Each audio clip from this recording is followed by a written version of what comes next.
My name is Kishore from Grade-XII, Biodiversity Public School. The topic that I am going to take as a seminar today is population dynamics. So before going to the topic, that is population dynamics, we should know what is a population actually. A population is a group of organisms that belong to a specific species and they occupy a specific place at a particular time. This is the definition of a population. This is the definition of a population. So the important term that we are going to look up next is demography. So it is the study of various aspects of population, and the most important thing that is the most basic thing that comes under calculation of population is population density. Population density refers to the number of people belonging to a specific population occupying unit area. This is called population density. This population density can be calculated in various ways. First one, we have an indirect way, and second one, we have a direct way. The direct way seems to be too tough.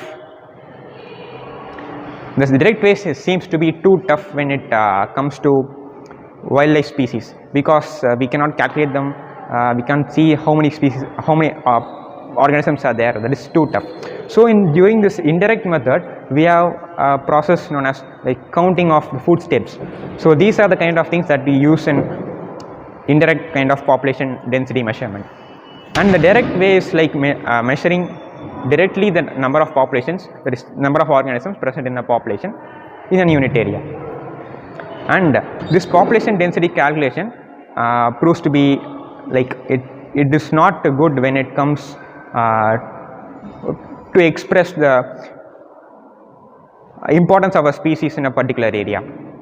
So if we take a huge tree which covers a large area, and if we can take a huge number of shrubs which are too small living in that area, the population density of those shrubs seems to be quite high when compared to the tree.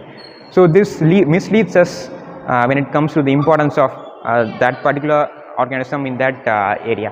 So during those times we can use the biomass percentage, the biomass cover of that particular organism in that area. So these are the ways in which population density can be calculated, and these are the important things that is related to population density. The next term that we are going to look now is the next topic that we will look now is biotic potential. This is a very important term and it's new to most of them. This biotic potential refers to the maximum reproductive capacity of an organism present in a population. And now comes environmental resistance. Environmental resistance refers to the resistance offered by the environment to the growth, that is to the rate of growth of a particular species that is representing a particular population. So this environmental resistance can be of two types.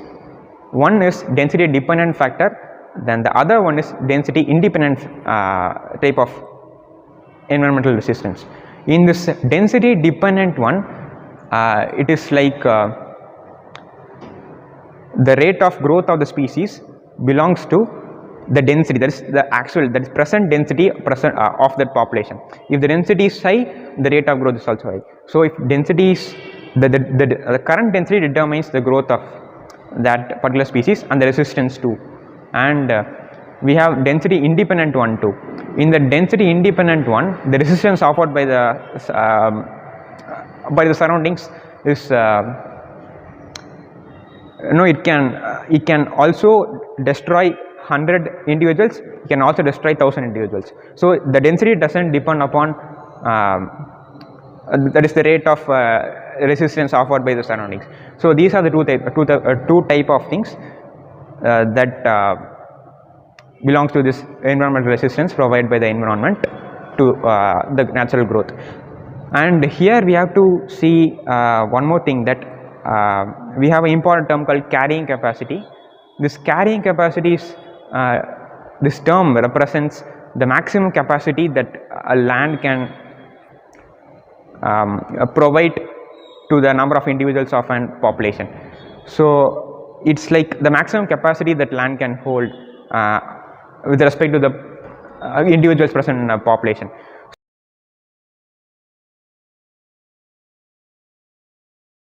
My name is Yali. I am from Grade-XII. Today we are going to discuss about the topic biogeochemical cycles under the chapter ecosystem. So energy is something which is needed by all the organisms to survive, and the main source of energy required is being sun, and there should be complete replenishment of this energy, for which we need this biogeochemical cycle. So before knowing what this biogeochemical cycle actually is, we have to know about the biogenetic nutrients. So basically these are the essential nutrients which are needed by an organism to survive, and the nutrient which is present in the soil at the particular time is known as the standing state of the earth. So the circulation or the exchange of these biogenetic nutrients is referred to as the biogeochemical cycles.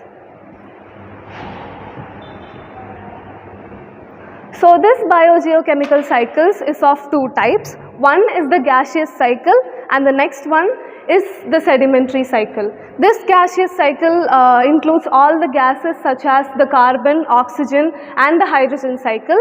Basically the reservoir pool here is the atmosphere or hydrosphere, where these gases are being stored and replenished. So the next type of cycle is the sedimentary cycle, which has the reservoir pool as the Earth's crust or lithosphere. Basically there the elements are being stored, and this includes the sulfur and phosphorus cycle. So here we are going to see about the carbon cycle and the phosphorus cycle mainly. So here the carbon cycle, first we have to know what is the importance of carbon in our earth. So it is a component of all the organic compounds of the protoplasm, like the carbohydrates, lipids and the proteins, nucleic acid, enzymes, etc. And it constitutes like 49% of the dry weight of the earth, and it is next to water in abundance. So where this carbon dioxide are stored is, they are stored in the atmosphere, and they are stored in the form of carbonates and graphites in the rocks and through fossil fuels. These are the basic sources of carbon. So how this circulation of carbon cycle happens is, basically it occurs through the atmosphere and then the ocean and through the dead organisms, through the decomposers. These are the main things how this carbon is being circulated, and the utilization is that carbon is fixed in the atmosphere through the process of photosynthesis, and the amount of carbon which is lost is due to the sediments and making of shells and the skeletons, and from the carbon cycle, from the circulation. So next is, addition to all the properties listed below, we have this carbon returns to the atmosphere in the form of CO2 through the process of respiration, which happens, and then the decomposers also contribute to this carbon dioxide pool, like processing of waste materials and dead organic matter of land or oceans. So these are all the additional points. So burning of wood, forest fire and the combustion of the organic compounds also would release carbon dioxide in the atmosphere. So other than that, the human activities which promote this releasing of carbon dioxide are like deforestation, the transportation and the burning of fossil fuels. These all increase the rate of carbon in the atmosphere. So next, here is a picture representation of the carbon cycle. Basically what is happening here is this: we have this cow, and the cellulose and the starch components of the cow is like feeding on the cellulose and starch components which is present in the grass, and then the cow's rumen, which converts some of the cellulose and starch into the methane, which is released into the atmosphere. So from the cow's mouth it is released into the atmosphere. So after 10 years after this happened, the methane is converted back to the atmosphere through the process of hydroxyl oxidation, and after that carbon dioxide is produced. Through the plants convert carbon dioxide into carbohydrates as cellulose and starch, and it comes back to the grass, and the cycle continues as such.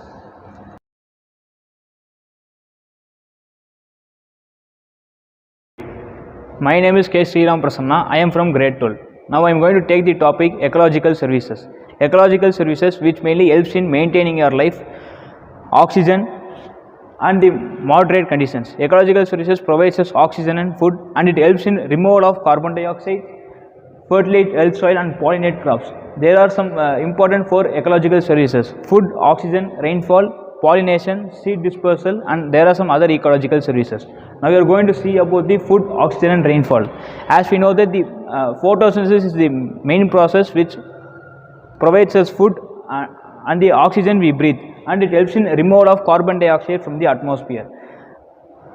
Lungs of the world are called the forest of Amazon and tropical forest, because it is known as the world and extensive in area, so that they are called as lungs of the forest.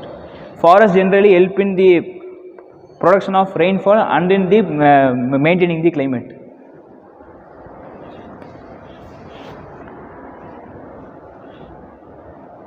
This is the process of photosynthesis. Now we are going to see about the pollination. Pollination, here it involves the roles of bees, butterflies and hummingbirds. 60 to 80% of plant species require like animal pollinators. Pharmaceuticals are known as the compound used for manufacture of medical drugs. About the many of the medicines are come from the tropical forest. It is the process of pollination, where from one plant the pollen grains are released, and with the help of the bees it is transferred to another flower. And this is the process called pollination. And we are going to see about the seed dispersal. Seed dispersal. Seed dispersal here it explains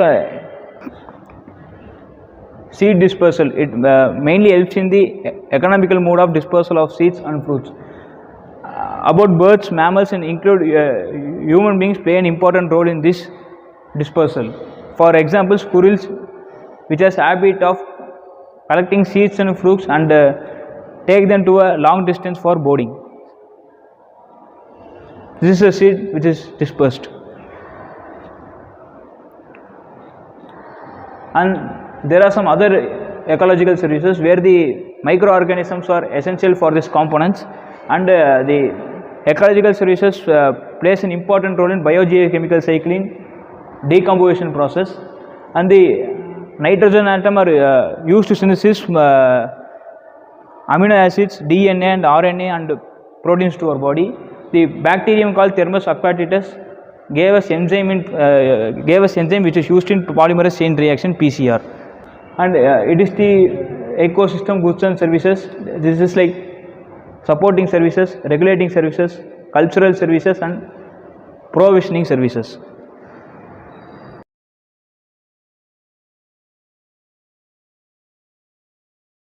Good morning, my name is Aparajithan KS of Grade-XII, and I am here to explain the topic of ecological pyramids.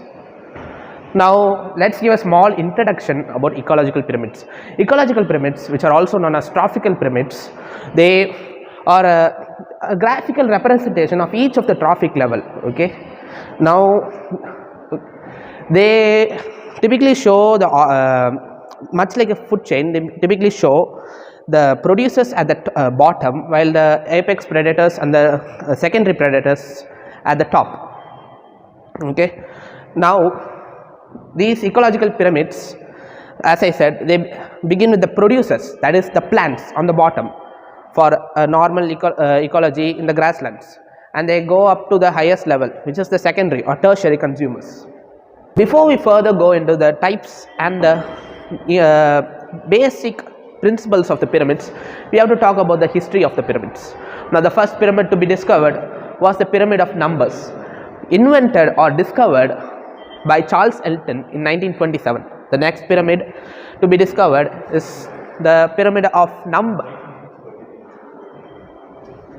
The next pyramid to be discovered is the pyramid of biomass by Bodenheimer in 1938. The last pyramid to be discovered, or invented rather, is a collaboration between G. Evelyn Hutchinson and Raymond Lindman, the pyramid of energy or productivity. This pyramid especially was created in 1942, as Raymond Lindman had proposed the theory of 10% rule. Now, because of Charles Elton's discovery of the pyramid of numbers, the pyramid of numbers is also sometimes referred to as the Eltonian pyramid. Now, there are three types of ecological pyramids. The first type, the pyramid of energy. Now this shows the flow of energy, or how much energy is being consumed or transferred from one trophic level to another. Much like a normal pyramid, they are typically upright. The next pyramid is the pyramid of biomass. They show the amount of biomass or living organic matter at every trophic level.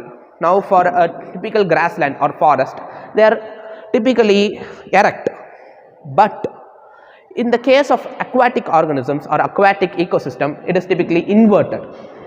Now the last pyramid is the pyramid of numbers. These pyramids represent the number of organisms in each trophic level. Now it is typically upright for a grassland, but it is inverted when taking into account the forests. Now I will deeply explain about the pyramids. The pyramid of energy, it shows the production or turnover of energy at each trophic level.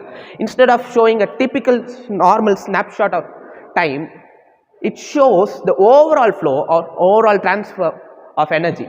It is measured in grams per square meter per year or calories per square meter per year, since it is energy density over time. Now they, much like all other pyramids, show the producers at the bottom and the secondary or tertiary consumers at the top. Now in a normal healthy ecosystem, the pyramid is typically upright, and the lower trophic levels have a higher amount of energy compared to the higher trophic levels.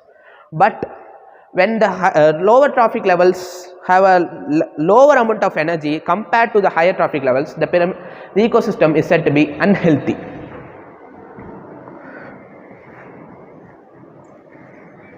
The exception for this occurs when there is an external energy source supplier, such as say a river, for the ecosystem.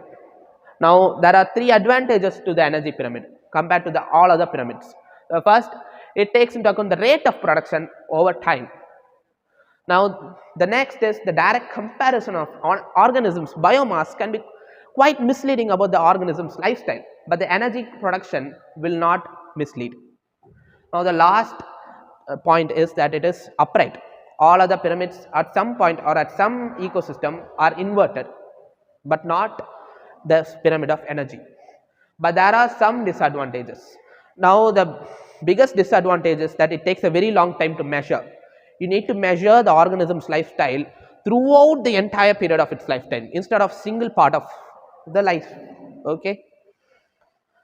Now the next pyramid to be discussed is a pyramid of biomass.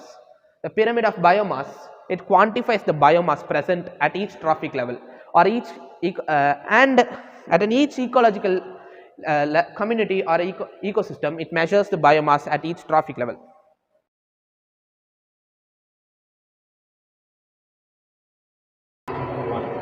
Good morning everyone, I am Lakshana from Grade-XII. Today I am going to explain about adaptations to environment in animals. So basically adaptation is like the morphological changes and physiological changes which occurs in all the animals. Okay, so most of the animals will have these adaptations to survive basically, because many landforms, all the landforms are not same in all over the world. So we have different types of landforms and we have different types of adaptations in animals to survive in all those. The first adaptation we'll go with aquatic adaptation. So aquatic adaptation is basically seen in all the aquatic animals. So aquatic animals in the sense the animals which live in all the sea and river, pond, whatever. And the first adaptation they have is like a streamlined body. The streamlined body is basically seen in all the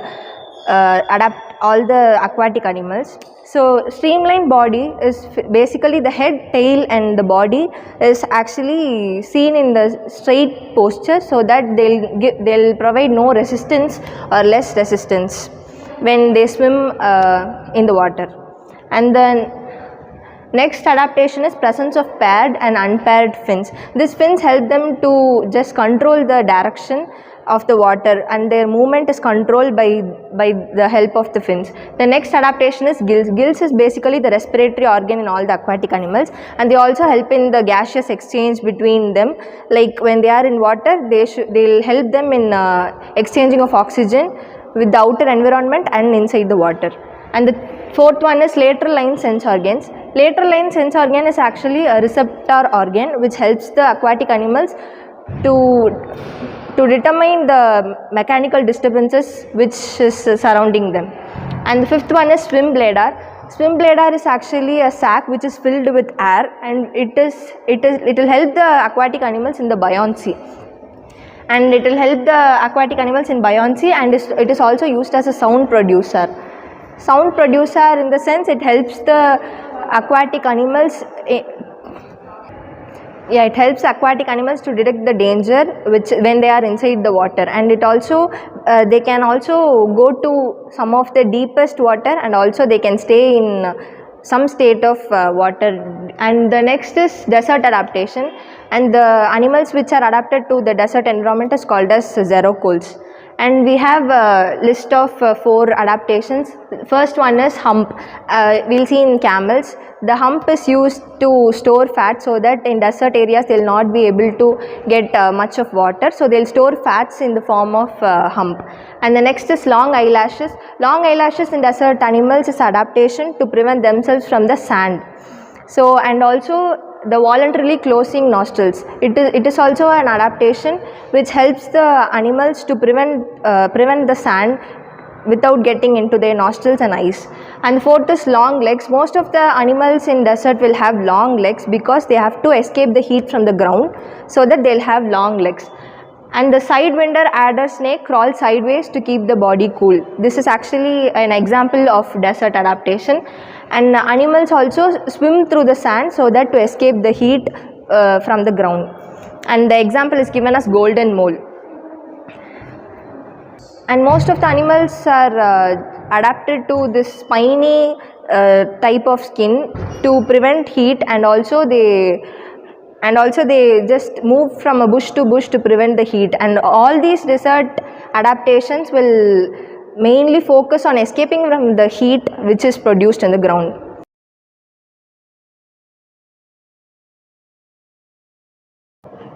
Good evening. So I am G. Navajeevitan from Grade-XII. Now we are going to see about organism and population. In organism and population, we are going to see about adaptations in plants. So first of all, what is adaptation? Adaptation is nothing but the physical and anatomical modification done by an organism for its existence or for its survival. So first, adaptation. Adaptation is a modification of an organism of its parts that makes it more fit for its existence. So an adaptation is passed from one generation to another generation. Organism gets developed more and more from one generation to the another. So now we will see about adaptations in plants. So plants have adapted that help to them survive, live on and grow in certain environments. So adaptations helps plant to grow in extreme dry situations and more rainy situations, or the situation which they receive equal amount of water as well as sunlight. So these adaptations are special features help them to make most suitable surroundings for their living or for their existence. This is called adaptations, and these are done by plants. So next we will see about there are types of adaptations in plants. The 3 types are mesophytes, hydrophytes and xerophytes. So mesophytes are nothing but they receive sunlight as well as rainfall in equal amount, and they live in normal plain surfaces are called mesophytes. Hydrophytes, they live in water surrounded areas. They are called hydrophytes. They can be fully submerged in water, or they can be, their root can be attached to the water, and their their aerial parts will be in the air. Then last, the final type is xerophytes. Xerophytes are nothing but they live in dry complete regions. They are called xerophytes. So the first thing is hydrophytes. Hydrophytes can be classified into 6 types, that is free floating, rooted with floating leaves, submerged floating, submerged and rooted, amphibious and rooted, and emergent and rooted. So these are the 6 types of hydrophytes and plants. So free floating is nothing but their leaves are floating and their roots also floating. They are independent and they can float in the surface of the water. Example is Wolfia and Twistia.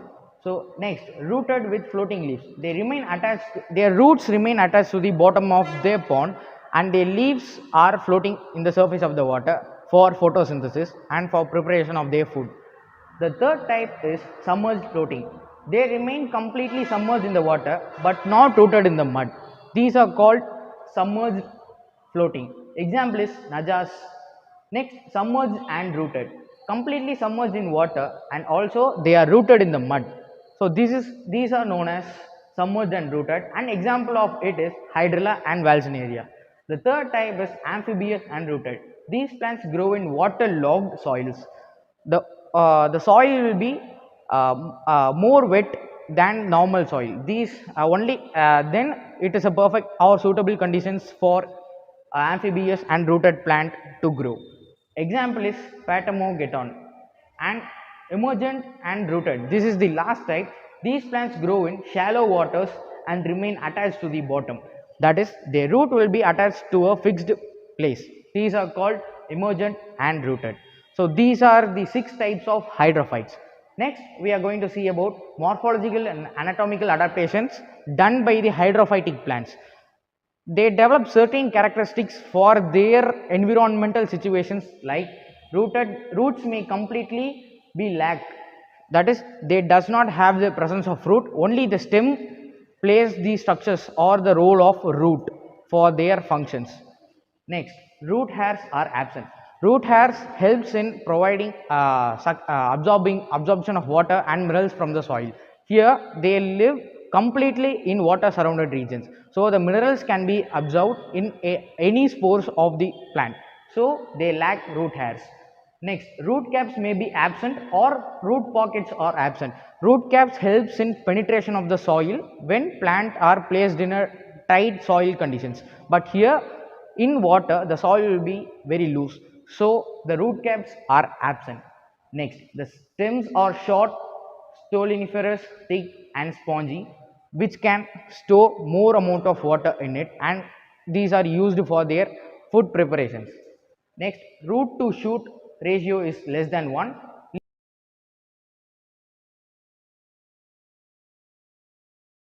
Hey everyone, I am Jade and Anthony from Bridget Public School. I am studying in Grade-XII. Today we are going to see about the topic organism and population. The term organism refers to any living thing which can reproduce, has the capability to reproduce, react to any stimuli or adapt to the environment, and grow is called an organism. The term grow here plays an important role. The growth, what is growth? The process of growing and developing. Then what is mean by developing? The term developing comes here as the process of becoming bigger and stronger. So here we can see the growth and development in a pictorial representation as the term growth, growing by stronger and bigger. That is what the growth means. The process of growing and developing. This is called growth. The process of growing and developing. It is growing as well as it is developing. That is called growth. Back to the slide please. Development, the process of becoming stronger. Here it is getting larger, whereas developing it is getting stronger, like in the size wise. That is called developing. Next slide. So what is ecology? Ecology is the study of house. Our house, what is our house? Our house is the dwelling place. Dwelling place here means the earth. Ecology is a branch of biology science that deals with the complex interaction among organisms and between their environment. So ecology means that the connection between our dwelling place and is known as ecology, the study of houses. And Henry Davidson was the first, he was the scientist who coined the term ecology in 1858. But Ernest Haeckel was the one who showed that the relation between organism and its dwelling place. So Henry Davidson coined the term ecology, but Ernest Haeckel was the one who showed the relation between the organism and its dwelling place. Next slide please. So ecology is concerned mainly on 5 basic things. Those 5 things are organisms, population, community, ecosystem, biosphere. So organism. An organism is any form of life with cell as its basic unit of life.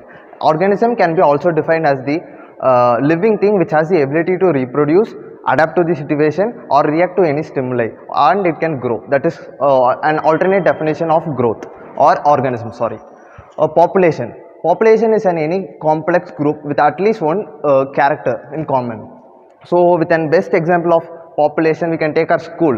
As we are students, we can come up with an example of school is a population where all students are among us, and many students, many people interact, and group of we share a common thing as a student, that is called population.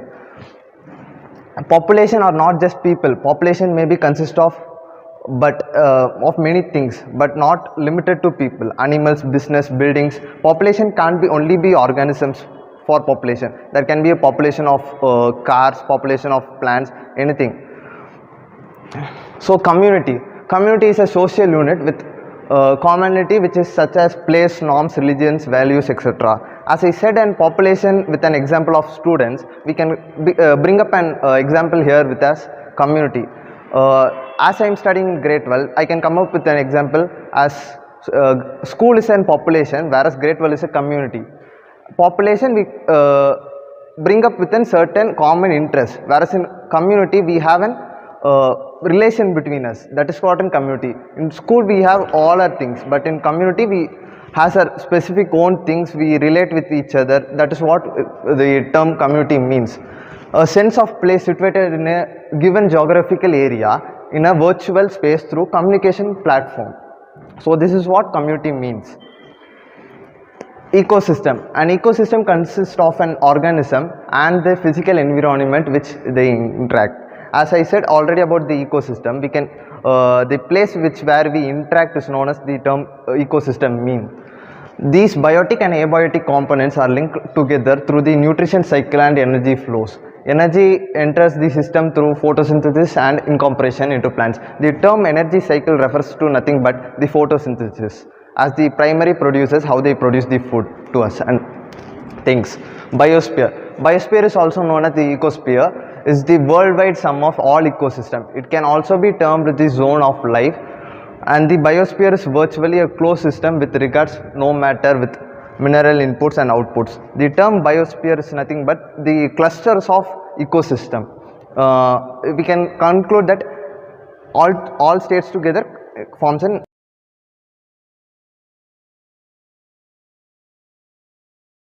Hey everyone, I am MS Dhruvan of Grade-XII of Bridges Public School, and today we are going to see about biodiversity and its conservation.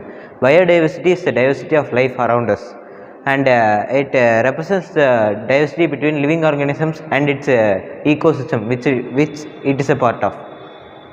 So the variability among living organisms and ecological complexes is the basic definition of biodiversity. So its relationship, the underlying environmental factors form the basis of our human existence, and it has direct consumptive value in food, medicine, agriculture and industry, and it maintains the very vital ecological balance which ensures our planetary survival, and it provides many services, ecosystem services such as photosynthesis, pollination, nutrient cycling, chemical cycling and many other specific. So biodiversity as defined in the 1992 UN conference, the variability among living organisms from all sources including inter alia, which is terrestrial and marine and other aquatic ecosystems and ecological complexes of biodiversity as defined in the 1992 UN conference, it states that the variability among living organisms and the ecological complexes of which they are part of, and including inter alia, terrestrial and marine and other forms of life, and the biodiversity is the diversity between the species and the ecosystems of which they are part of. And next we are going to see about areas of genetic diversity and plant introduction. So this specifies the origin of our cultivated crops, and early scientific study of the crops were done by Roman and Greek physicists such as we all know the Theophrastus and Dioscorides, etc. And the olden belief on the ages was the plants were God's gift to man, and their origin is an impenetrable secret. So and Alexander van Humboldt, he told that it's an impenetrable secret, the origin of the cultivated plants. And the Darwin, in 1868 he told that the cultivation of plants which arose by profound modification and repeated cultivation in the of their wild ancestors, they turned into our cultivated plants which we see as today. And Mendel in 1865, he attributed the origin of cultivated plants to processes such as natural selection and hybridization. And in the book by Alphonse de Candolle, The Origin of Cultivated Plants, he attempted to solve the mysteries and about the ancestral form, region of domestication of the cultivated plants. He attached the great importance to presence of wild relatives of the particular crop that we are cultivating all over the globe. And he believed that each crop has a single point of origin. So he told that cultivated plants arose in sometime in the remote past by wild ancestors, their wild ancestors in some restricted areas of the world. He specified as China, Southwest Asia, Egypt and intertropical America. But we all know that there are many places. So it's this book's point. And the work of Vavilov, he is a Russian scientist and he has displayed outstanding relevance in this field, and he was a pioneer in the field of plant exploration and introduction. So his work is very important, that he made an inventory of diverse forms of our cultivated plants which are situated all over the globe, and he observed that the distribution of each plant species is not uniform, which is very obvious. So he attributed it to the each restricted area. He termed it as gene centers or biodiversity centers.